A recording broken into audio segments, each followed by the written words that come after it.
আসসালামু আলাইকুম। আজকে আমরা শুরু করতেছি আবার, সেটা হচ্ছে 3 ঘর এবং 4 ঘর। এখানে দেখো বন্ধুরা, এখানে আছে 1 2 3 গুণন 2। এর আগেও কিন্তু এভাবে আমরা একটা করেছি, কিন্তু তারপরে তোমাদের মনে করানোর জন্য আরেকবার আমি করে দেখাচ্ছি, বা তোমরা ভুলে গেলে যেন মনে করতে পারো সেজন্য। আর এখানে নিয়েছি দেখো, যেমন আজকে একটু উল্টা করে নিয়েছি, যেমন 2 3 4 1, 4 ঘর কিন্তু একটু উল্টাপাল্টা গুণন 3 দিয়েছি।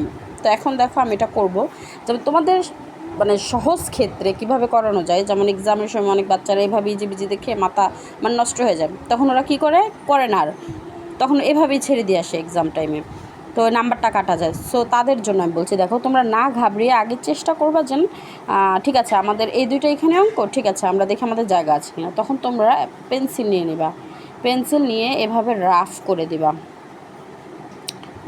দিবা, যেমন এভাবে ফার্স্টে নিবা, যেমন এই যে আমি এটাই নিচ্ছি, নেওয়ার পর এভাবে বসিয়ে দিলাম। এখন আমি এটা করব যেমন আগে যেভাবে করেছিলাম ঠিক সেভাবেই, যেমন 2 1 2, 2 2 4, 3 2 6, 2 1 2, 2 2 4, 2 1 2, বাস। এই যে এটার অ্যান্সার নেমে গেল।